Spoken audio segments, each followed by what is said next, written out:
Pemirsa, apa kabar Anda hari ini? Senang sekali saya Ulfolia kembali menjumpai Anda dalam berita Kaltim hari ini. Sejumlah berita penting telah kami siapkan untuk Anda dan berikut di antaranya. Barak prajurit TNI di Balikpapan terbakar. Api diduga akibat hubungan arus pendek listrik.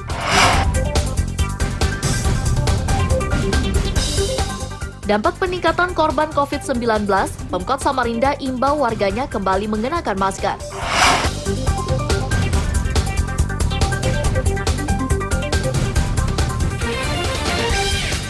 Wakil Gubernur Kaltim mampu menyembelih hewan kurban hanya dalam waktu 4 detik.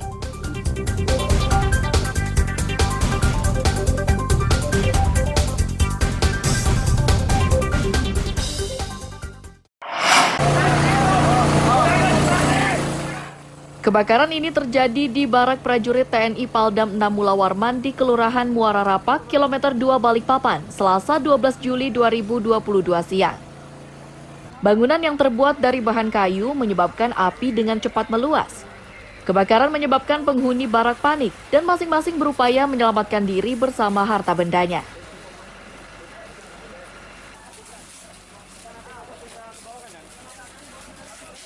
Damkar Balikpapan dibantu relawan mengerahkan seluruh armadanya agar bisa memadamkan api dengan segera.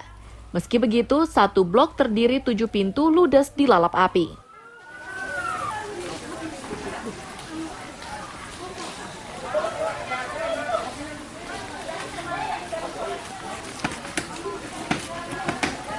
Informasi ya dari masyarakat, jadi terjadi kebakaran di perumahan dari Angkatan Darat. Kita belum monitor yang perumahannya. Data sementara 7 kopel yang terbakar. Untuk saat ini korban jiwa tidak ada. Untuk TKP-nya RT 13 Muara Rapak. Berapa unit Pak yang diturunkan? Untuk unit diturunkan dari semua UPT diturunkan kurang lebih 12 unit. Ditambah dengan jajaran PDAM, ditambah juga dengan pihak Pertamina, serta rekan-rekan yang relawan lah membantu seperti itu. Api pertama muncul dari atas tengah barak. Diduga itu terjadi akibat korsleting listrik.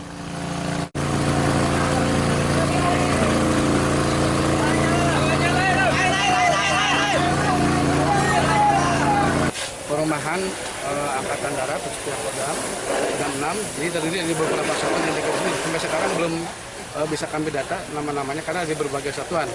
Kemungkinan untuk arus listrik diperkirakan dari jaringan api diperkirakan dari jaringan listrik, korslet mungkin ya, karena tiba-tiba mereka melihat api langsung membesar di atas. Jadi demikian mungkin. Alhamdulillah sampai dengan saat ini tidak ada korban, ya, kemungkinan ada korban berupa barang-barang berharga seperti perhiasan dan dokumen mereka masing-masing. Tidak ada korban jiwa dalam musibah kebakaran di barak TNI tersebut. Untuk memastikan penyebab munculnya kobaran, penyelidikannya akan dilakukan polisi. Amir Hamzah David Purba melaporkan dari Balikpapan.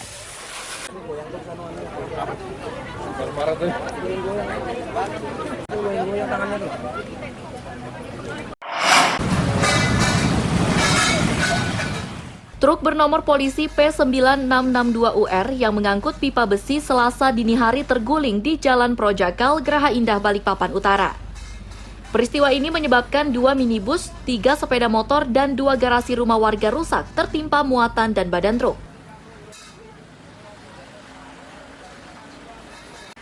Pengemudi menuturkan truknya itu baru turun di pelabuhan penyeberangan setelah menempuh perjalanan dari Surabaya dengan menumpang kapal feri. Setibanya di lokasi kejadian, rem truknya tiba-tiba blok.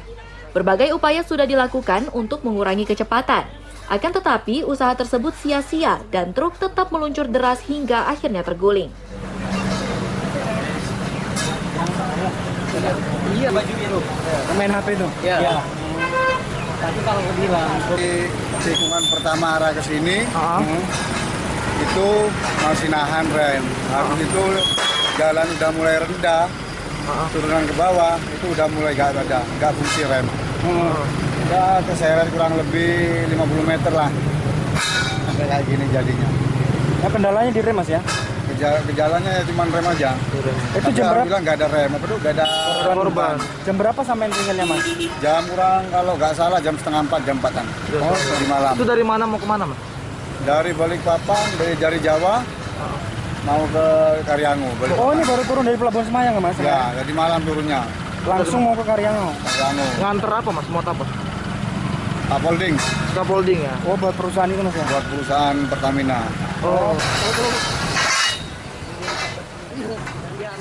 Seorang warga mengatakan masih terjaga saat kecelakaan terjadi. Ia seketika kaget mendengar benturan keras di depan tokonya. Ia sempat panik setelah melihat besi-besi bergelimpangan. Beberapa kendaraan tertimpa dan tempat usahanya rusak.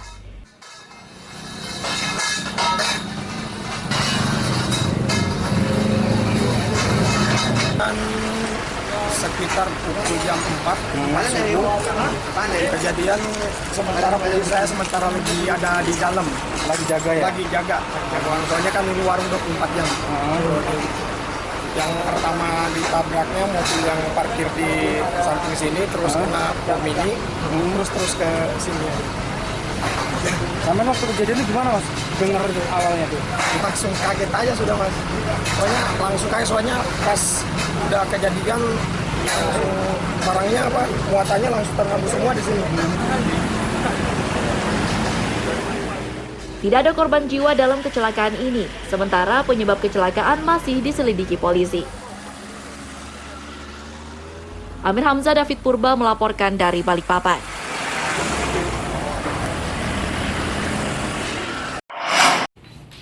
Ya, benar Pak. WW ditangkap dan digelandang ke Polsek Tanjung Redep karena diduga mencuri barang dagangan di swalayan mini di Jalan Pulau Sambit. Bersamanya disita barang bukti berupa barang dagangan yang sudah dimasukkan ke dalam tas plastik warna merah. Kasubag Humas Polres Berau menyatakan, pria itu ditangkap setelah karyawan toko mengadu ke petugas piket di Polsek Tanjung Redep. Pria itu dilaporkan karena sudah terlalu lama mondar-mandir di dalam toko, namun tidak melakukan transaksi. Saat digeledah, akhirnya ditemukan sejumlah barang dagangan yang disimpan ke dalam tas plastik.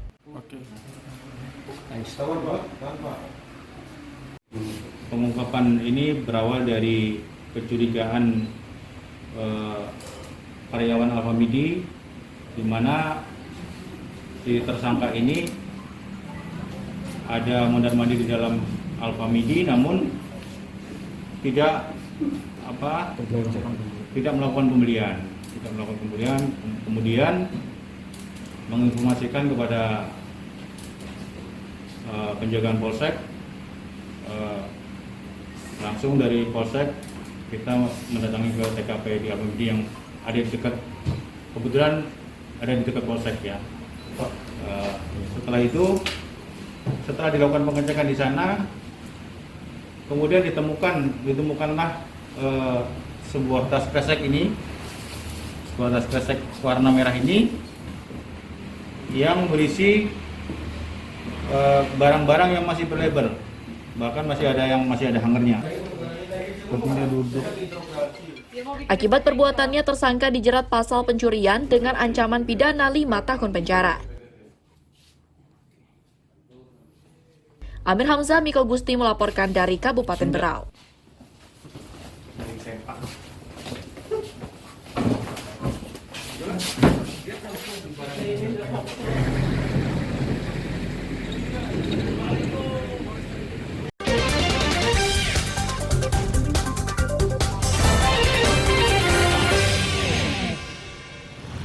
Kembali masih bersama saya Ulfolia, pemirsa, kembali kami sampaikan 3 berita utama Kaltim hari ini.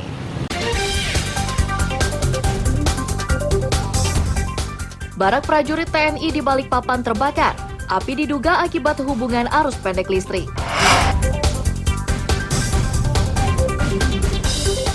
Dampak peningkatan korban COVID-19, Pemkot Samarinda imbau warganya kembali mengenakan masker.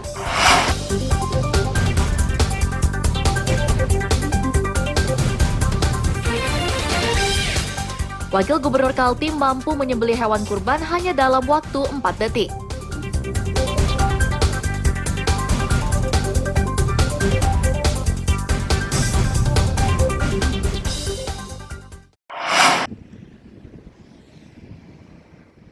Pemerintah Kota Samarinda meminta aparatur sipil negara dan masyarakat kembali mengenakan masker saat beraktivitas di dalam dan di luar ruangan sesuai imbauan dan arahan Presiden.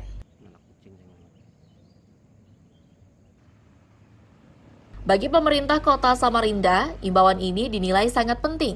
Terlebih pada hari sebelumnya sudah ada korban yang dimakamkan dengan status probable COVID-19. Jasad wanita itu dimakamkan di pemakaman umum Raudatul Jannah Tanah Merah Samarinda Utara yang juga areal makam khusus korban COVID-19.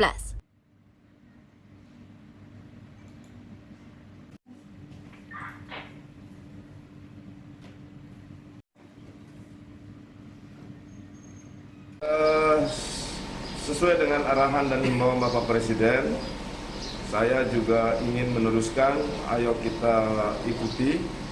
Ada beberapa daerah yang kembali merah agar masyarakat kembali memakai masker. Nanti pada saat ada relaksasi lagi keadaan makin baik di beberapa wilayah yang saat ini masuk di zona merah, baru kemudian kita melakukan penyesuaian lagi. Penting untuk menjaga kesehatan masyarakat. Apakah ada kebijakan baru tentang COVID kali ini? Mungkin siang atau sore ini saya akan panggil OPD terkait mengikuti perkembangan terakhir tentang COVID ini. Samarinda hingga Senin siang masih masuk zona kuning penyebaran COVID-19. Tercatat 7 pasien kini menjalani perawatan akibat terpapar COVID-19. Amir Hamzah dan tim liputan melaporkan dari Samarinda.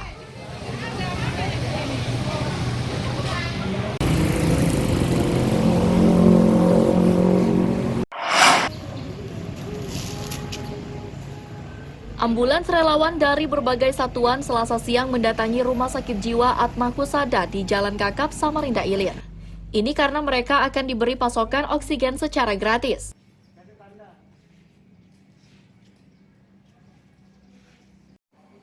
Bantuan ini dinilai sangat berguna guna mendukung aktivitasnya menolong sesama. Sebelumnya para relawan terlebih dahulu harus mengumpulkan dana dari sesama relawan untuk mendapatkan pasokan oksigen. Untuk satu tabung oksigen ini, mereka harus menyiapkan anggaran Rp75.000.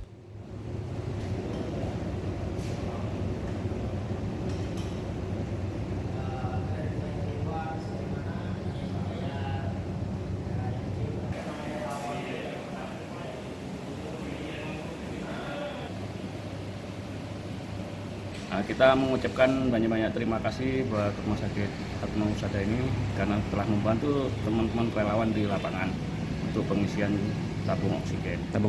Dari data, ada berapa ambulan relawan di Kota Samarinda yang masuk di data Atma Husada? Kalau yang masuk di data itu sekitar 36 unit ambulan yang ada di Samarinda.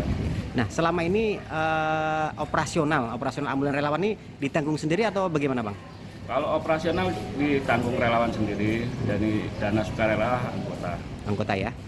Kalau mengisi tabung oksigen sekitaran berapa harganya, Bang? Itu biasa kalau kita ngisi itu sekitar 70.000 satu tabungnya. Satu tabung ya? Iya. Jadi dengan adanya pengisian tabung gratis dari Atma Husada ini gimana, Bang?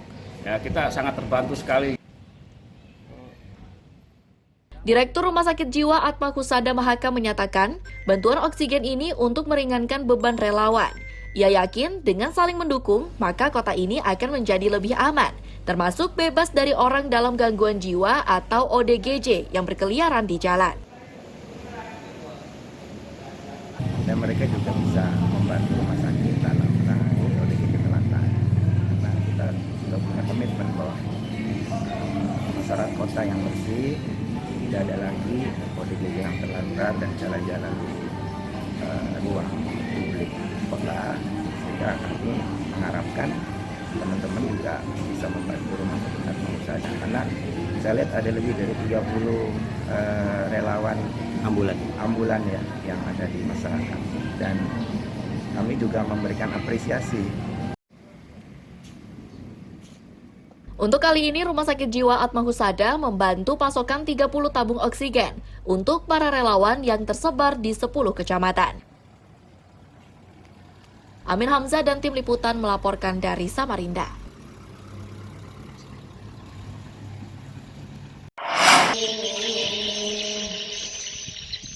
Badan Usaha Milik Desa atau BUMDes Muara Enggelam Kutai Kartanegara ini merupakan satu dari 2 desa yang memiliki omset hingga miliaran per tahun. Khusus Desa Muara Enggelam ini, usaha yang dijalankan yakni pengelolaan listrik tenaga matahari. Satu desa lainnya yang juga menghasilkan pendapatan tinggi yakni Desa Sungai Payang. Bahkan omsetnya jauh lebih besar dibanding Muara Enggelam. Hingga Desember 2021, desa itu sudah memiliki pendapatan hingga 14 miliar rupiah.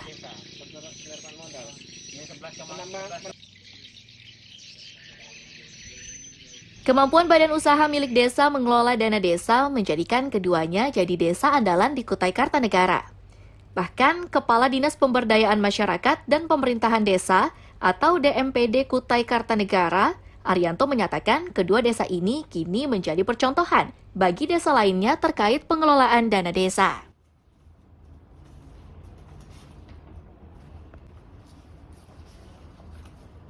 Kegiatan-kegiatan dunia usaha yang dimitrakan dengan masyarakat, dengan pihak ketiga dunia usaha. Jadi ada 2 BUMDes sekarang yang lagi kita jadikan role model untuk BUMDes-BUMDes lainnya untuk bisa menjadi tempat studi, belajar, ataupun untuk bisa meniru bagaimana 2 BUMDes ini, yaitu BUMDesa Bersinar Desaku di Muara Enggelam dan BUMDesa Payang Sejahtera di Desa Sungai Payang, untuk tempat belajar dari desa-desa lainnya.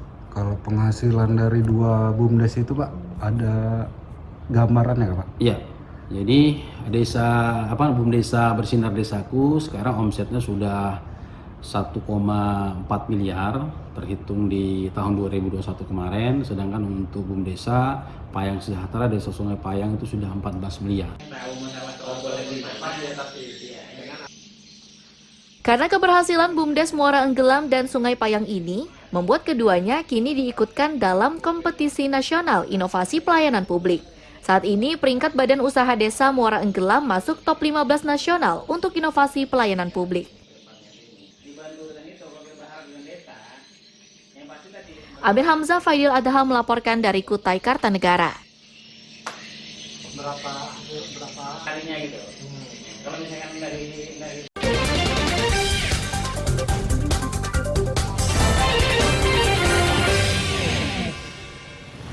Kembali masih bersama saya Ulfolia, pemirsa kembali kami sampaikan 3 berita utama Kaltim hari ini.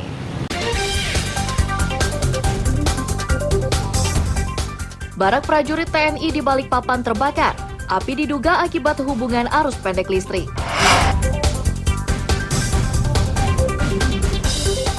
Dampak peningkatan korban COVID-19, Pemkot Samarinda imbau warganya kembali mengenakan masker.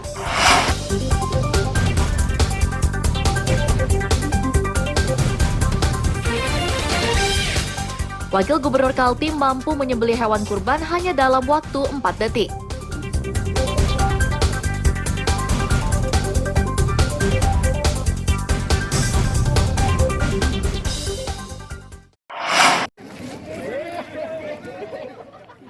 Tanah lapang di Jalan Kakap Samarinda Ilir inilah yang dimanfaatkan Rumah Sakit Jiwa Atmahusada saat penyembelihan hewan kurban pada Lebaran Idul Adha 1443 Hijriah.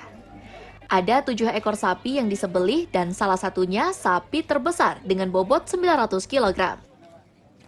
Wakil Gubernur Kaltim Hadi Mulyadi mendapatkan kepercayaan menyembelih sapi tersebut. Istimewanya, sapi sebesar itu ia sembelih dalam tempo 4 detik. Wakil Gubernur mengaku penyembelihan ini menjadi yang tercepat yang pernah ia lakukan. Berapa sapi yang? Sudah 10 sapi. 10 sapi. Ya, 10 tercepat berapa detik Pak Wagub? 4 detik. 4 detik tercepat. Jadi sapinya Pak Direktur 4 detik. 4 detik. Saya ucapkan selamat dulu. Selamat Idul Adha 1443 Hijriah kepada seluruh masyarakat Banten Timur, dan kami ucapkan terima kasih kepada Pak Dr. Jaya Mualim, Direktur Rumah Sakit Jiwa yang tahun ini menyembelih 7 ekor sapi dan saya sembelih 2 ekor. Sapi terbesar tadi beratnya 960 kilo.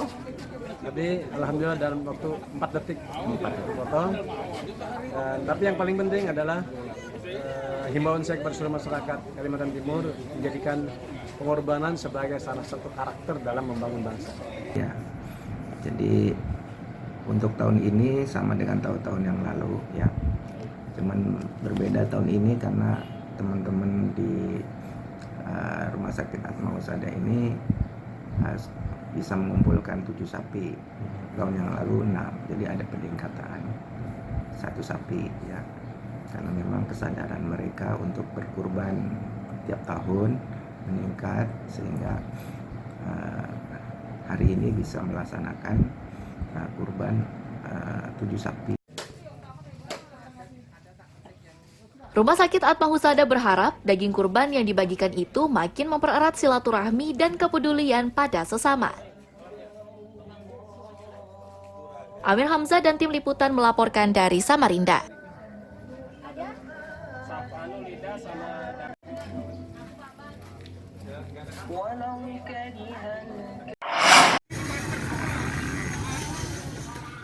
Suasana ramai penuh persaudaraan ini berlangsung saat penyembelihan hewan kurban di perumahan Arisko Sambutan Permai, Samarinda Kota. Hewan kurban yang disembelih sebanyak 24 ekor, terdiri 21 ekor sapi dan 3 ekor kambing. Panitia kurban menyatakan jumlah hewan kurban tahun ini jauh lebih banyak dibanding sebelumnya.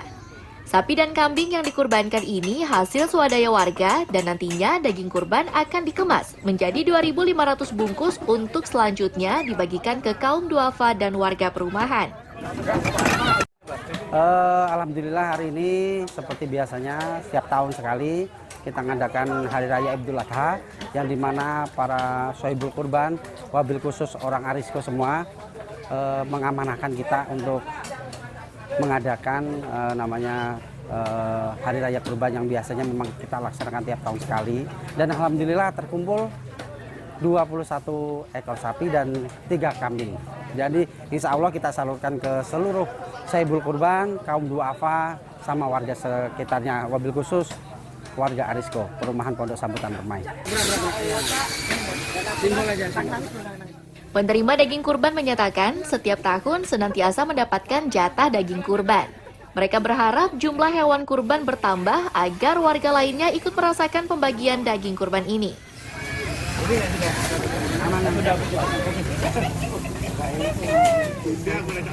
Saya ini semua jadi janda aja yang dapat. Daging sapi, Mas. Udah biasa Pak ya di sini Pak? Biasa, alhamdulillah setiap tahun selalu ada saja kami bagian daging sapi, Mas. Untuk keluarganya sendiri Pak, artinya ini merata Pak ya dapat di sini? Merata, alhamdulillah semua dapat bagian, yang kaya, yang miskin, kami termasuk miskin dapat juga, Mas. Harapannya gimana nih? Harapannya ya semoga yang korban sapi itu korbannya diterima oleh Allah SWT. Diberkahi rezekinya tahun depan lebih banyak lagi yang korban sapi, Pak. Saat memotong tulang dan daging, warga memanfaatkan mesin potong. Itu dilakukan agar pembagian daging kurban bisa segera dilakukan. Amir Hamzah, Mas Hardian Syah melaporkan dari Samarinda.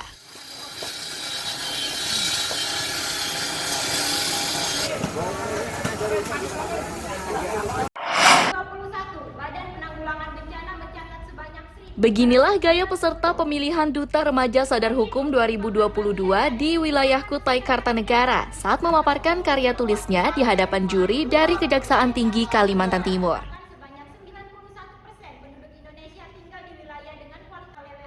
Ada beragam karya tulis yang dipaparkan peserta, salah satunya yakni aplikasi ramah atau aplikasi ruang anak milenial anti-hoax. Aplikasi ini mereka nilai sangat penting untuk menghindar dari penyebaran informasi menyesatkan di media sosial.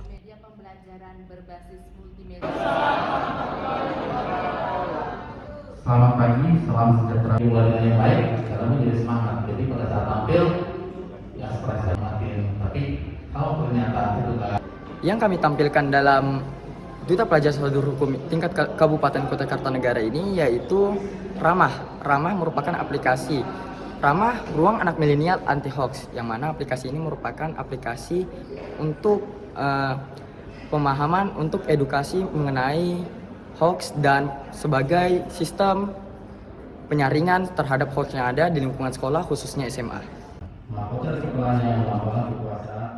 Asisten Bidang Intelijen Kejati Kaltim menyatakan kegiatan ini awalnya digelar Aceh dengan sistem cerdas cermat. Untuk di Kalimantan Timur, metodenya diubah, yakni dengan pidato. Kedua kegiatan ini tujuannya untuk mengenalkan produk hukum yang berlaku di Indonesia. Setelah bertindak bijak dengan mematuhi ketentuan yang berlaku. Ke depan, mengingat Kabupaten Kutai Kartanegara telah ditetapkan oleh pemerintah sebagai ibu kota negara. Hal itulah perlu pembentukan kesadaran. Dulu idenya dari Pak Hajat, Pak Hairul Amir. Dia udah punya juga produk yang sama di Aceh, tapi waktu itu cuma cerdas cermat yang dilaksanakan kabupaten. Karena kebetulan sesuai perkembangan, ternyata SMA diambil oleh provinsi ya Bu ya, kecuali SD sama SMP. Sehingga harus diadakan melalui provinsi, tetapi kegiatannya kabupaten. Makanya kita laksanakan seleksinya seperti yang tadi saya jelaskan, supaya juga terpilih siswa-siswa yang berprestasi. Maka tujuan inti dari pelaksanaan ini, karena kita juga ada program jaksa masuk sekolah, sehingga pengenalan hukum secara dini. Dan kenapa kita kata sadar dan kita pakai bukan patuh? Karena kalau sadar tuh tidak ada yang mengawasin, tetap anak-anak tersebut akan melaksanakan apa yang dilarang dan apa yang boleh. Memilih apa saja yang diinginkan dalam berinteraksi dengan media. Kegiatan ini diminati kalangan pelajar karena peserta yang memenangi lomba akan mendapatkan beasiswa melanjutkan kuliah. Amir Hamzah Faidil Adha melaporkan dari Kutai Kartanegara. Dan saya Muhammad Revandi.